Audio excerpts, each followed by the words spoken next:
Hello and welcome to Last Week in AWS. I'm Corey Quinn, broadcasting from corporate Siberia. This episode is sponsored by Stripe.com, my own implementation of infrastructure payments for toddlers.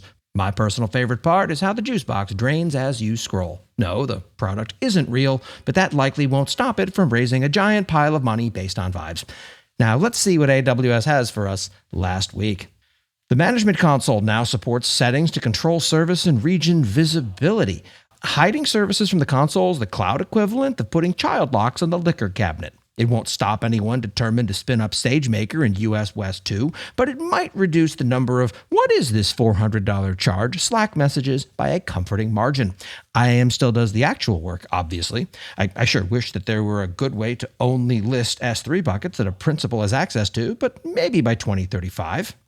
CloudWatch adds visual agent configuration to the EC2 console. Hand-editing CloudWatch agent JSON has been a rite of passage for ops engineers since roughly the Bronze Age, so naturally AWS waited until 2026 to add a GUI. The good news is that it's free. The bad news is that every metric, log, and trace it makes easier to collect will absolutely not be.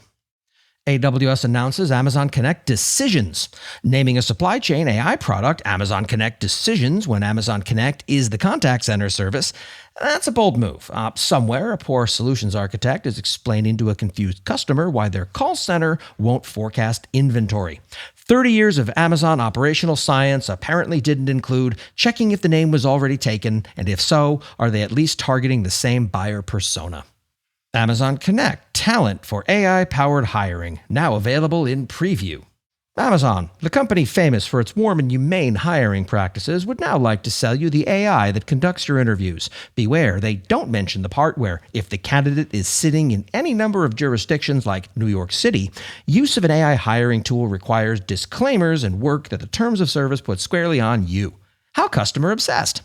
Introducing EC2 R8IN and R8IB instances. 2 more entries in the EC2 alphabet soup, and AWS still can't decide if IN means network or I'm not sure. 600 gigabits of network bandwidth is impressive, though, assuming you have a workload that needs it and a budget that survives it. Pour one out for whoever maintains your instance type spreadsheet. Redshift serverless AI-driven scaling is now the default for new workgroups. Opt-out AI is the new opt-in, apparently. The price performance slider remains my favorite piece of AWS UI theater. Drag it toward cost and watch your bill go up anyway, just more slowly. Lower entry at 8 RPU is useful, which I'm contractually obligated to mention before resuming my skepticism. AWS Cost Optimization Hub now supports CSV download. 20 years into AWS, and we're celebrating the revolutionary ability to click a button and get a CSV file. Truly, we live in the age of wonders. Now, your FinOps team can email spreadsheets of ignored recommendations to executives who will also ignore them, only now they can do it in Excel format. Progress. KMS now tracks last usage of all KMS keys. Only took a decade for KMS to surface. When did anyone last touch this key without a CloudTrail spelunking expedition? The condition key blocking deletion of recently used keys is useful, which means somewhere in Seattle, a PM is being congratulated for inventing the concept of metadata. Your $1 a month per key graveyard thanks you. Lambda adds support for Ruby 4.0, and both remaining Ruby developers will be thrilled by it. The runtime ships with structured JSON logs and configurable log levels, which is great if you enjoy paying CloudWatch logs ingestion fees in increasingly granular formats. Support runs until 2029, by which point AWS will probably have invented Ruby 4.0 Express Edition tiered savings plans. AWS Marketplace Management Portal now supports bank account deletion. Yeah, no shit. Amazon Bedrock now offers OpenAI models, codecs, and managed agents in limited preview. The frenemies to lovers arc continues. OpenAI models on Bedrock, codecs with AWS credentials, and you can burn your EDP commitment on it.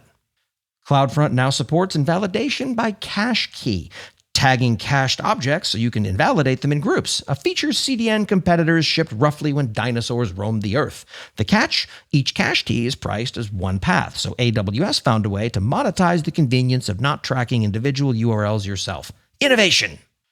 Introducing Amazon EC2 C8INE and M8INE instances. Pronouncing these instance names out loud sounds like a cry for help. C8INE rolls off the tongue right after you've given up on life. Network optimized for firewalls and 5G UPF workloads, which is great if you're a telco and confusing if you're literally anyone else. Identifying security risks using AWS cost and usage report data. Using your AWS bill as a security tool is peak cloud economics, the only system guaranteed to notice when something's wrong because someone's getting charged for it. Your CUR detected the breach 3 weeks after it happened, but hey, at least the invoice was itemized. Security through accounting. Truly, we live in the future. Amazon Q Developer end of support announcement. Remember Amazon Q Developer, the rebrand of Code Whisperer, the rebrand of Cloud9? It's being sunset for Kiro because nothing says trust our roadmap like killing your second AI coding tool in 3 years. Pour one out for the ops folks who just finished their procurement paperwork. The third time's the charm, surely. And now, the CVE section. Issue with AWS Ops Wheel with a pair of CVEs, which are the first 2 of 11 this week? What the hell's going on?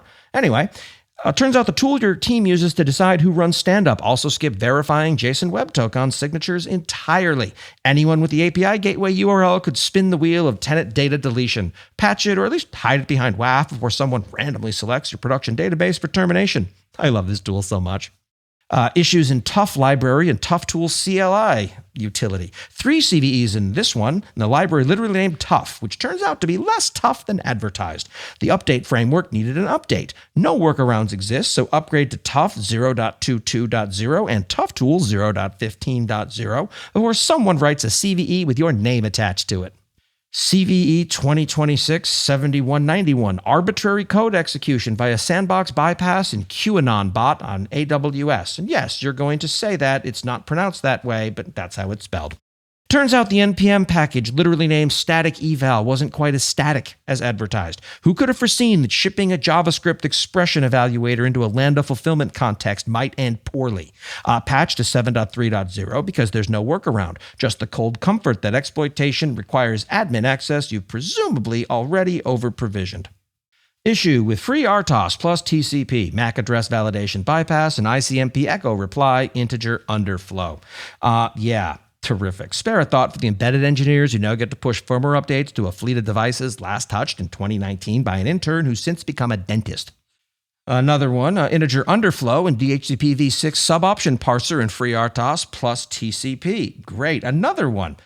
Wonderful news for the IoT thermostat embedded in someone's drywall. The workaround is just disable DHCP v6 and configure IPv6 by hand, which is the security equivalent of suggesting you walk to work because your car's brakes are recalled.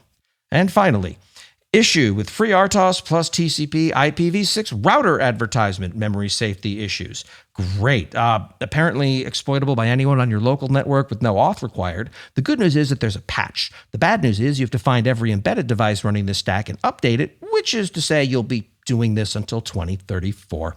And that's what happened last week in AWS. I'm Corey Quinn. Stick around.